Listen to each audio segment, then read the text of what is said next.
Muchas gracias. Bienvenidos a la Iglesia Camino de Vida de Rosel. Hoy día estamos meditando en un pasaje que está en 2 de Timoteo, capítulo 1, versículos del 3 al 8.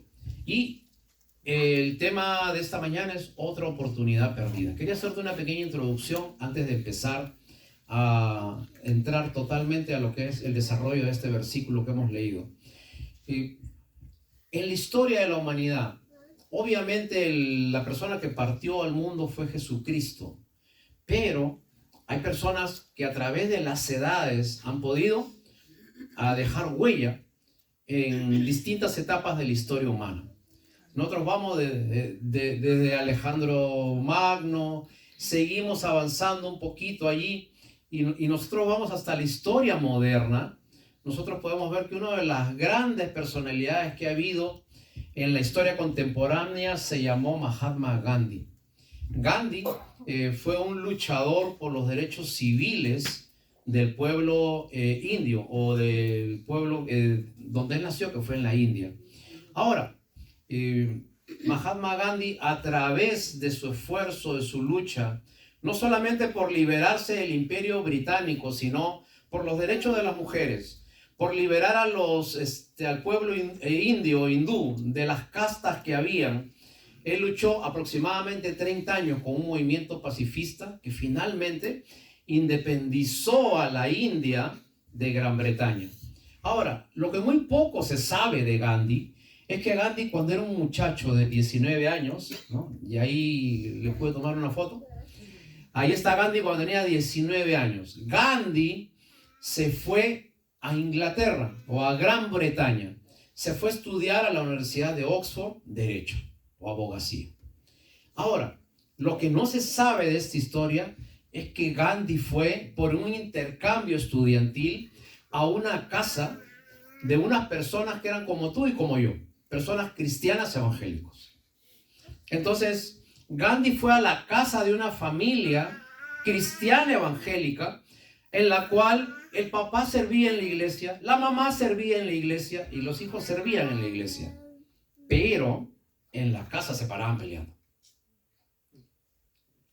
Con su boca creían las cosas de la fe, pero en su casa no se plasmaba el evangelio.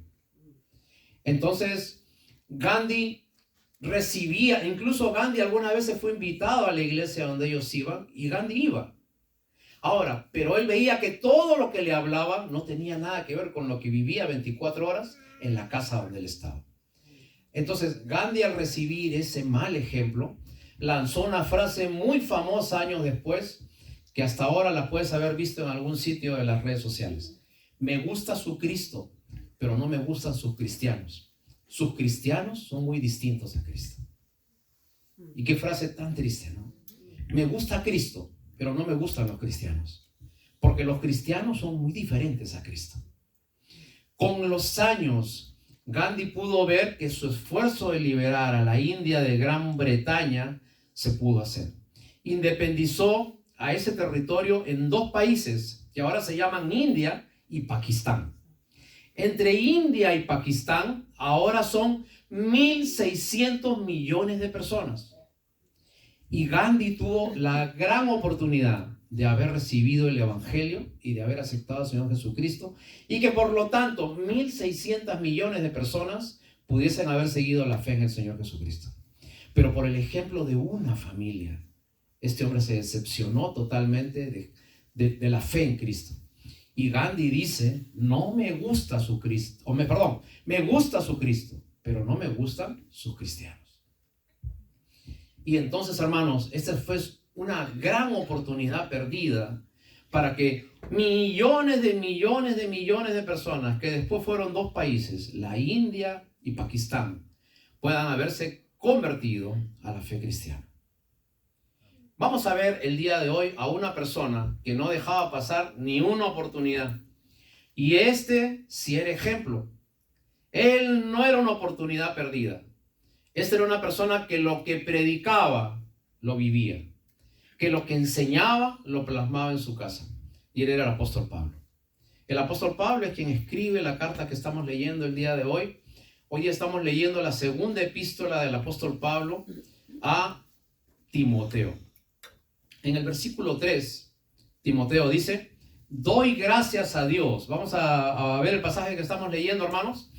Segunda de Timoteo 1:3 dice, doy gracias a Dios, al cual sirvo desde mis mayores, con limpia conciencia, de que sin cesar me acuerdo de ti en mis oraciones día y noche, deseando verte, al acordarme de tus lágrimas, para llenarme de gozo, trayendo a la memoria la fe no fingida que hay en ti, la cual habitó primero en tu abuela Loida y en tu madre Eunice, y estoy seguro que en ti también. Vamos a desarrollar poquito a poquito lo que quiere decir este pasaje. Esta carta la escribe, no sé si puedes avanzar una hermano Eduardo, por favor. La escribe el apóstol Pablo. ¿Desde dónde escribe esa carta? La escribe desde la cárcel. Ahora, estas son las antiguas cárceles romanas, el tipo que había. Acá tiraban al preso, había un hueco en la parte de arriba y por ahí le tiraban la comida. El preso estaba totalmente solo o algunas veces estaba acompañado de alguien. Esto que ves acá, por si acaso, no es un televisor plasma de 55 pulgadas, ¿ok? Esto es una pared donde tenías que escribir los requerimientos que tú tenías. Y eso es el sitio de donde el cual el apóstol Pablo escribe. Detente un ratito aquí. ¿Qué harías tú si te meten en la cárcel un día? ¿Y qué harías tú si te permiten escribir una carta a todos los que están acá? Quizás alguna de las cosas que tú nos escribirías sería, por ejemplo, no tendrás $100 que me mandes por ahí para, ¿no es cierto?, para mis cosas.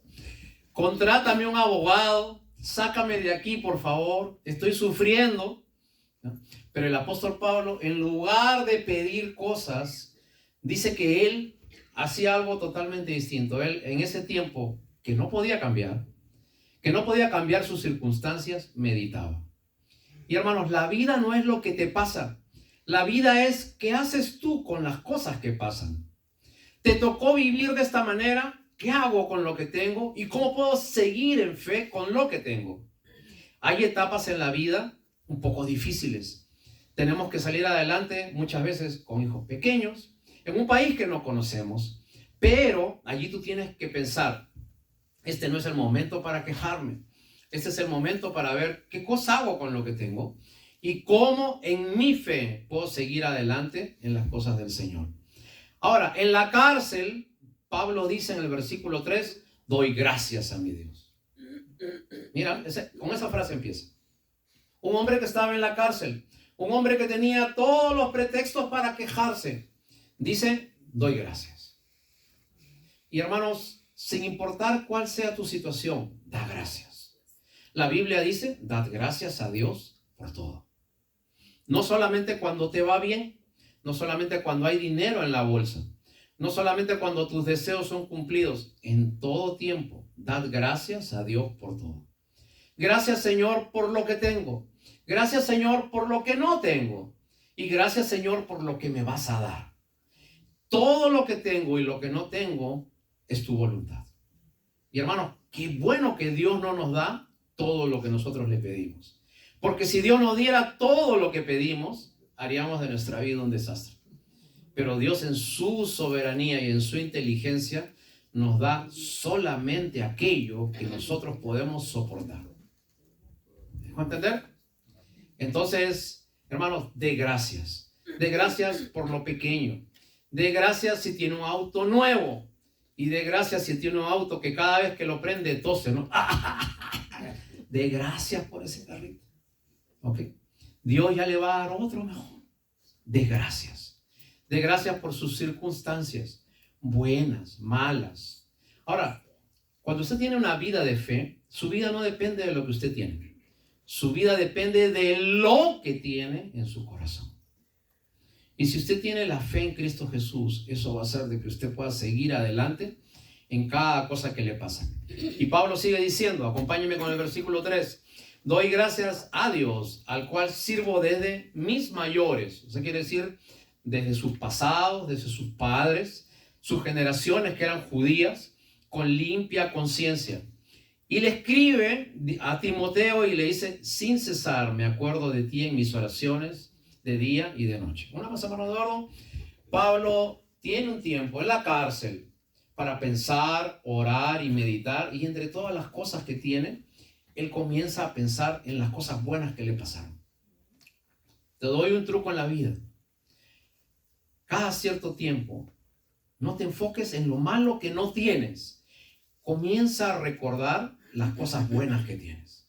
Los buenos amigos, la familia, tus hijos, los sitios donde has vivido, las buenas cosas que has pasado. Comienza a escoger entre todos tus sentimientos, manejar lo que te edifica. Quizás haya personas que hayan partido de este mundo, pero cuando tú te enfocas no en que no los tienes, sino en lo bueno que has vivido con ellos, entonces te darás cuenta que valió la pena vivir, aunque sea un poco de tiempo. Pero al estar con ellos, Dios te edificó. Da gracias a Dios por tus padres. Da gracias a Dios por tu familia. En las circunstancias que estamos viviendo en este país, en este tiempo difícil, ¿en qué te enfocas todos los días? ¿Lo primero que haces es mirar tu celular y comenzar a leer noticias? ¿O en ese tiempo difícil comienzas a meditar y das gracias a Dios por lo que tienes? Señor, gracias porque tengo un lugar donde dormir. Gracias porque puedo escoger qué comer. Gracias porque puedo escoger qué vestir.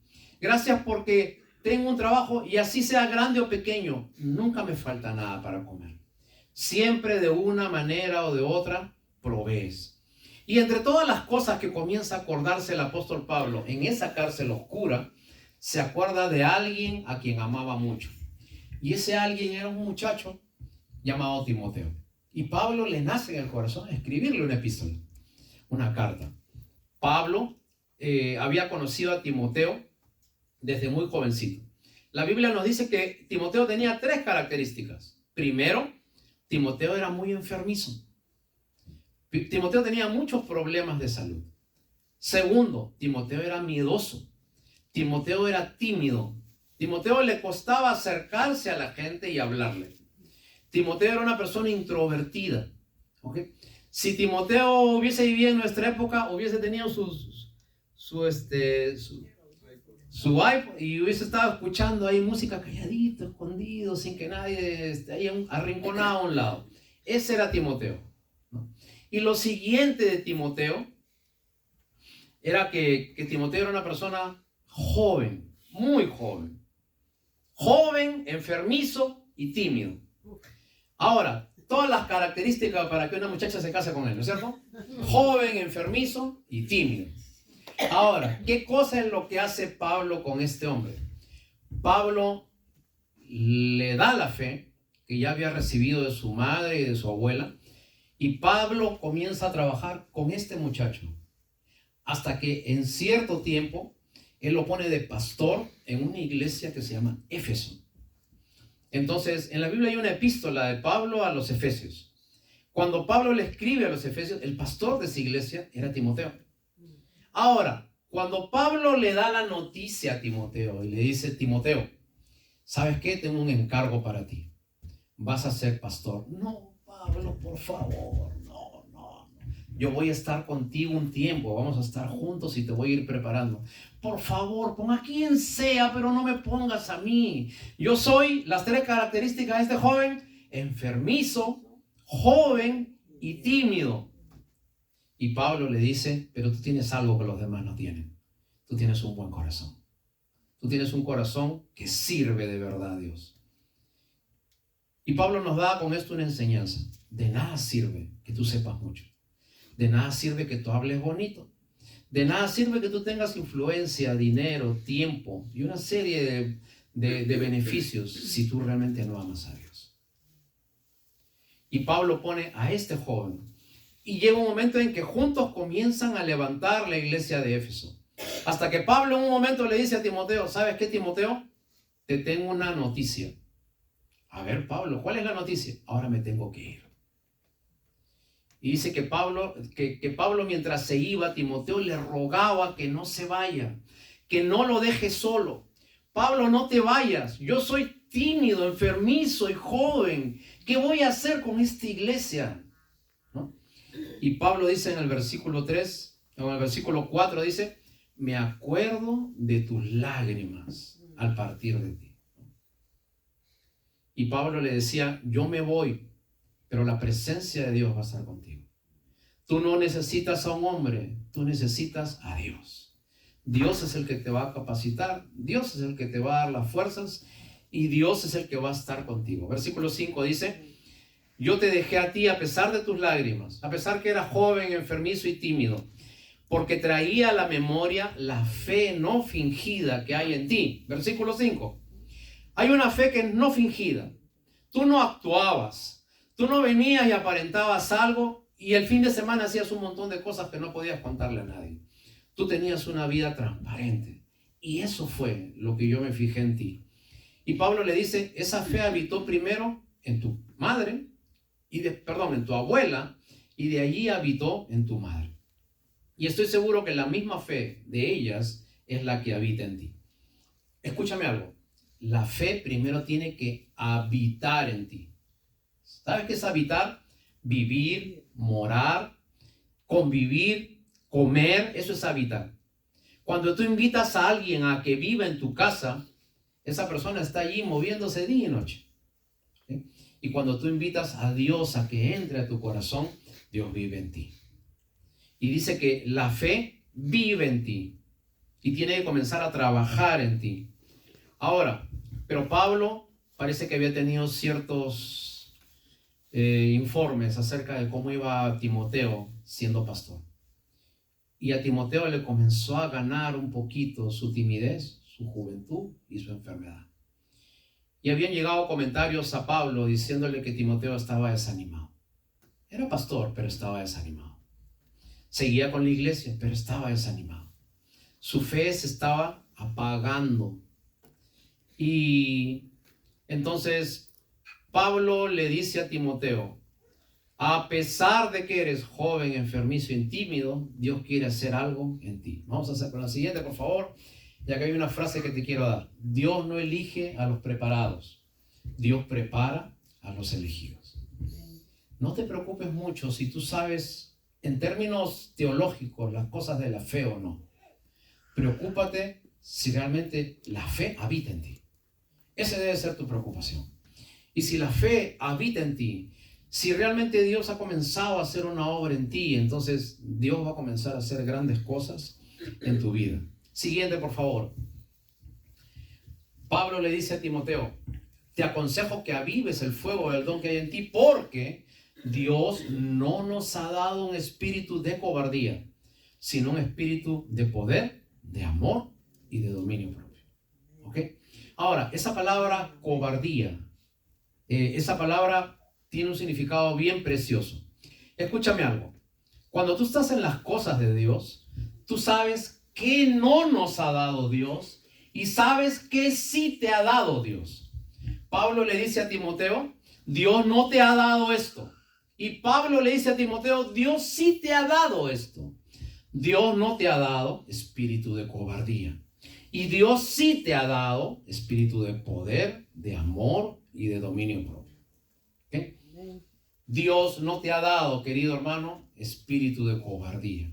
¿Sabes qué significa la palabra cobardía en el idioma original, en griego que estaba escrito? Significa esto. No sé si has visto alguna vez un perro que mete su cola entre las patas. ¿Okay? Así como está acá. Mete su colita por acá y la saca entre las patas. ¿Sabes qué significa eso? Temor, miedo. El perro está acobardado. El perro está temeroso por su vida. Y esa enseñanza es la que Pablo le dice a Timoteo. Este perro que puede saltar, ladrar, puede lamerte, que es la actitud natural de un perro, ahora ha cambiado totalmente. Ahora su mirada está desorientada, su actitud está equivocada y da una señal de tener temor. Y esto se nota. Pablo le dice a Timoteo, el creyente no ha nacido para estar con la cola entre las patas. El creyente no ha nacido para vivir en temor. El Hijo de Dios no ha nacido para vivir en angustia. La puede sentir, pero no vive en ella. La puede tener, pero no es su estilo de vida. Puede escuchar noticias, puede escuchar cosas que le pueden hacer sentir temor, Pero esto no es de Dios. ¿Y sabes qué cosa es de Dios? De Dios es tener poder, amor y dominio propio. Y esas son las cosas que ya están en ti. El apóstol Pedro decía, todas las cosas que pertenecen a la vida y a la piedad ya nos han sido dadas para que podamos vivir en ellas. Y avanzamos una más, hermano Eduardo. Dice la palabra del Señor, ¿qué es lo que sí te ha dado Dios? ¿Cómo es que tú debes vivir? Y el gran trabajo del hombre es controlar su alma. Y por el alma pasan las decisiones en la vida. Hay algunas veces que te sentirás en angustia y no sabrás por qué. Hay algunas veces que te levantarás desanimado y no sabrás por qué. Hay algunas veces que te parecerá que nadie te entiende y no sabrás por qué. ¿Sabes qué está pasando? Tu alma está trabajando. Tu alma es una fábrica de emociones. Tu alma es una fábrica de sentimientos, de miedos, de dudas. Y alguien que entendía perfectamente esto era el salmista David. El salmista David era un hombre muy sensible. Como todo músico, era un hombre que sabía muy bien manejar sus emociones. Y el salmista David, ¿sabes qué cosa hacía cuando sentía que su alma le jugaba una mala pasada? El salmista David decía, ¿por qué te abates, oh alma mía? ¿Y por qué te turbas dentro de mí? Confía en Dios, porque aún he de alabarle. Y hay momentos, hermanos, que usted se debe hablar a usted mismo. Si sientes algo que va con el espíritu de cobardía, eso no viene de Dios. Y tienes que ponerte fuerte y decir, ¿por qué te abates, oh alma mía? ¿Por qué te turbas? ¿No? Y esa palabra, ¿por qué te abates? En el hebreo original quiere decir el aleteo de una mariposa. ¿No? Que así está volando dentro tuyo y sientes, ¿no? Cantidad de emociones. Y sientes que lo que estás haciendo no tiene sentido. Sientes que quizás el venir aquí fue un error. Sientes que quizás todo lo que estás pasando no tiene un fruto. Y comienzas a ver cómo en el otro lado del mundo están en verano y se van a la playa y están comiendo. Y tú estás aquí agarrando frío, con nieve, con tu gorro. Y ahí están. Y dices, ¿qué hago acá? ¿Cierto? Pero permíteme decirte algo. Si Dios te trajo a Estados Unidos, no es por gusto. Si Dios permitió que todas las puertas se abrieran, no es en vano. Si Dios permitió que se dieran cantidad de cosas, desde que decidiste salir aquí, hasta que te dejaron entrar, hasta que puedas estar trabajando aquí, es porque Dios abrió todas las puertas porque tiene un propósito para ti. Y ese propósito va más allá de tener dinero. Ese propósito va más allá de comprarte la casita, el carro, que tus hijos estudien, de tener papeles. Dios te trajo hasta acá porque muchas personas vinieron hasta aquí y en su necesidad conocieron a Dios. Y si Dios te tuvo que traer hasta acá para que tú fueras salvo, pues ese es el propósito de Dios para mi vida. Y yo voy a seguir ya no metiendo la cola entre las patas. Me voy a levantar porque tengo espíritu de amor, de poder y de dominio propio para poder controlar lo que yo siento, para poder controlar esa indecisión que tengo en mi corazón, ese miedo, y poder empezar cada día en fe. Allá está pasando esto, allá está pasando, en mi casa no está pasando. He visto eso, qué bueno que tú lo has visto, yo no lo he visto, yo sigo mi camino. Yo sigo enfocado en las cosas de la fe. Así que Pablo le dice a ese hombre tímido, Dios no te ha llamado a que tú vivas una vida con una pequeña llama extinguiéndose. Aviva ese fuego que hay en ti y que ese fuego pueda verse y pueda brillar a las personas que están al lado tuyo. Ahora, ¿para qué? ¿Cuál es el propósito? Nada más, hermano Eduardo, por favor. Te quiero poner un ejemplo. En San Francisco, California, tú puedes ver algo como esto. ¿Sabes qué es eso? Un auto sin conductor, andando ahí por la pista. Una más. Otro modelito, no sé si te gusta ahí, para que te compres ese carro. Un auto sin conductor. No tiene driver, no tiene chofer. ¿Qué cosa es? ¿Sabes qué cosa es? Es un Tesla. Un Tesla es una marca de auto que por tecnología GPS no necesita conductor. Tú solamente pones dónde quieres ir y el carro te lleva a donde tú quieres ir. Hay un eslogan para vender esos Teslas. Ya no pienses, solo llega a tu destino. Mira el eslogan, ¿eh? Ya no pienses, solamente llega a tu destino. ¿A cuánto le gusta un Tesla? Y hermano, muchas veces la vida de fe, nosotros nos pareciera que fuera así, ¿no? Ya no pienses, solamente llega a tu destino, ¿no? Y tú tienes que llegar al cielo arrastrando ahí tu vida de Señor, ¿hasta cuándo? ¿Hasta cuándo? Llévame, Señor, llévame. Ya voy a llegar al cielo. Y tú llegando al cielo, ahí se van a solucionar tus problemas.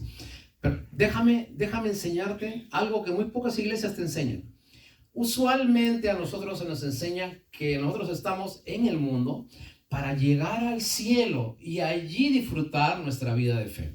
Eso es cierto en parte. Pero la gran bendición del Evangelio, ¿sabes cuál es? Que trae el cielo a la tierra. De tal manera que en la tierra puedes comenzar a disfrutar tu vida de fe. Un pequeño cielo en medio de este mundo difícil. El salmista decía: yo veré la bondad de Jehová en la tierra de los vivientes. ¿Dónde verá la bondad del Señor? En la tierra de los, vale decir, en este mundo, con sus problemas, con sus dificultades y con sus limitaciones. Pero hermanos, dijimos que el tema de esta mañana era otra oportunidad perdida. Y te voy a decir por qué el tema de esta mañana es otra oportunidad perdida. Porque en medio de esta situación que estamos pasando aquí en los Estados Unidos, que está frenando los negocios, que por las situaciones de inmigración está haciendo que haya miedo, temor, caos, Dios en medio de todo eso nos da una gran oportunidad para que nosotros podamos compartir la palabra de Dios. Y el creyente, en lugar de ver esa oportunidad de compartir la palabra, nos estamos preocupando en cómo cuidarnos nosotros. Cuídate, está bien, pero acuérdate, hay personas que tienen temor. Aprovecha en predicarles la palabra del Señor. Amén. Porque si nosotros no lo hacemos, estaremos perdiendo otra gran oportunidad. La perdió Gandhi. La perdió esa familia que lo tuvo a él y que pudo cambiar miles de millones de personas. La perdimos nosotros en el COVID. En el COVID fue una tremenda oportunidad para que nosotros prediquemos la palabra de Dios y no lo hicimos. Y la perderemos ahora cuando la gente está en temor, cuando la gente está en necesidad, cuando la gente está angustiada, cuando la gente está temerosa. Ahí es el momento en que tenemos que dar el mensaje de esperanza. ¿Para qué? ¿Para que vengan a esta iglesia? No, para que conozcan a Dios. ¿Para que llenen este lugar? No, para que reciban ese mensaje que cambia vidas. Hemos cantado hace un momento: cuán glorioso es el cambio operado en mi ser, viniendo a mi vida el Señor. Dice: soy feliz con la vida que Cristo me dio cuando Él vino a mi corazón. Eso es lo que cantamos y eso es lo que tenemos que transmitir. Y si nosotros como iglesia no hacemos eso, no aprovechamos este tiempo en que la gente está en temor y no los ayudamos materialmente y no los ayudamos enseñándoles el mensaje, otra oportunidad perdida estará pasando por nuestras manos. Una más a mano, Eduardo, por favor. Pablo dice a Timoteo: a pesar que seas tímido, a pesar que seas enfermizo y joven, yo te pido algo: no te avergüences de dar testimonio de nuestro Señor, ni de mí, preso suyo. Pregunta: este tiempo que está pasando, esta circunstancia que está pasando, ¿te has atrevido a compartir con alguien la palabra de Dios? ¿Te has atrevido a llamar a alguien que está menos protegido que tú, que tiene más dificultades que tú, que está pasando situaciones difíciles de temor? ¿Has sido tú y le has compartido la palabra? Y si no lo has hecho, lo tienes que hacer. Hay muchas personas que por distintas circunstancias están sin trabajo. Tú que estás un poco más favorecido que otras personas, ¿estás ayudando a alguien? estás materialmente expresando tu amor con alguien. No te hablo con alguien de la iglesia, no te hablo con el pastor, te hablo con tus relacionados, con tu familia, con tus amigos, con gente que ha vivido contigo, con gente que tiene menos posibilidades que tú. Estás mostrando el amor de Cristo. Si tú no lo muestras, será otra oportunidad más perdida que nosotros tenemos. El Señor Jesucristo un día, andando por el campo con sus discípulos, nos dejó una enseñanza. Usted sabe que en el tiempo del Señor Jesús, los hebreos y judíos tenían extensos territorios de trigo. Sembraban mucho trigo, mucha cebada.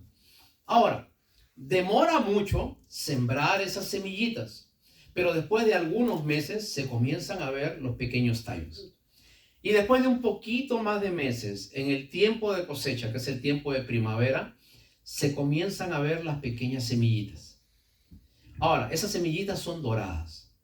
Inmensas plantaciones de semillitas doradas cuando los campos están listos para cosechar. Pero cuando el granjero, el agricultor, no levanta las semillas en su tiempo perfecto, entonces esas pequeñas y doradas granitos de cebada y de trigo cambian de color. Ya no son dorados, se ponen blancos. ¿Sabes qué está pasando? Se comienza a echar a perder. Y el Señor Jesucristo viendo un tremendo campo, echándose a perder, con una cosecha lista para recoger, y con un montón de cantidad de trigo que estaba a punto de perderse, dice, los campos están blancos para la cosecha, pero no hay obreros que recojan el trigo. Y hermanos, las almas están listas para que alguien venga y les comparta la palabra. Pero muchas veces nosotros estamos dejando perder otra oportunidad más y no predicamos la palabra del Señor. Se cuenta una historia ficticia de una persona que tenía un amigo que era cristiano, pero él no era cristiano. Dice que un día hubo un accidente y los dos mueren al mismo tiempo. Entonces, cuando va a la presencia de Dios, ficticiamente, ¿no? Dice que el que no era creyente va y va entrando ahí al juicio. Te estoy contando una historia ficticia. Va entrando ahí al juicio y primero entra la persona que había conocido al Señor, lo aplauden, pasa y todo. Después entra el segundo y le dice, fulano de tal, tú has hecho esto. Por lo tanto, estás condenado. Y esa persona le dice, un momentito. Él conocía las cosas de Dios y él nunca me contó a mí. Y él nunca me predicó a mí. Y él nunca me enseñó a mí. Y él nunca me dijo a mí. Entonces yo pienso que él debería tener igual condenación que yo. Obviamente, teológicamente, no es una historia pues 100%, pero quiero traerte el espíritu de la historia. El espíritu de la historia es que muchas veces vivimos y convivimos cientos de días con gente que necesitan del Evangelio y nunca les compartimos el Evangelio. Y la Biblia nos dice que nosotros debemos predicar el Evangelio en dos tiempos, en dos momentos. Dice a tiempo y fuera de tiempo. ¿Ok? Con el resto de tu tiempo haz lo que quieras, pero después tienes que predicar a tiempo y fuera de tiempo. En esta mañana lo que te quiero dejar en el corazón es lo siguiente. En medio de esta circunstancia difícil que estamos pasando, tú eres la voz de Dios. Antes se abrían los cielos y una voz de Dios hablaba y decía cómo debían ser las cosas. Ahora el método de Dios es que un hombre le hable a otro hombre. Y eso se llama evangelizar. No perdamos esa gran oportunidad. Este tiempo de crisis es el tiempo en que la iglesia debe comenzar a trabajar, persona a persona. Y debe buscar la oportunidad de abrir tu boca y compartir la palabra de Dios. Y si no sientes pena ni misericordia ni lástima por una persona que no es salva, algo está mal en ti. Si no sientes carga en tu corazón por una persona que no conoce las cosas de Dios y está sufriendo, algo está mal en ti, algo está enfermo en ti. Aviva el don de Dios que hay en ti y predica. No te avergüences de dar testimonio de nuestro Señor Jesucristo. Te lo dice una persona que estaba peor que tú y que yo. Una persona que estaba en la cárcel. Pero aún en la cárcel sabía que los que estaban afuera podían hacer más que él. Así que, iglesia del Señor, aprovechemos este tiempo. Aprovechemos para compartir la palabra. Los campos están blancos. La gente está dispuesta a que alguien le predique. El apóstol Pablo dice, ¿cómo escucharán si no hay quien les predique? Y el que debe predicar eres tú y soy yo. Que hoy día el Señor ponga carga en tu corazón. Carga por aquellos que no conocen. Carga por aquellos que están sufriendo. Carga por aquellos... Mira, si tú y yo sufrimos teniendo a Dios en el corazón, imagínate a alguien que no tiene ninguna esperanza. Imagínate a alguien que no tiene a Dios en su corazón. Pero no somos sensibles ante ese dolor, ante ese llanto. Porque tú puedes ver su mejor cara cuando está dentro tuyo, pero no puedes ver lo que llora cuando está solo. No puedes ver lo que sufre. No puedes ver su momento de intimidad en que su alma se parte por no tener una esperanza. La esperanza la tienes tú. Compártela. El camino lo tienes tú. Habla y comparte lo que Dios quiere hacer en ti. Y si no lo hacemos este 2025, será una oportunidad más perdida para la iglesia del Señor. Hermanos, que no sea así. Que cuando vayamos a la presencia de Dios, Él nos diga, ven, buen siervo y fiel. ¿Sí? Y que el Señor ponga carga en tu corazón por alguien que necesita de ti. Amén. Amén. Pues vamos a ponernos de pie, por favor.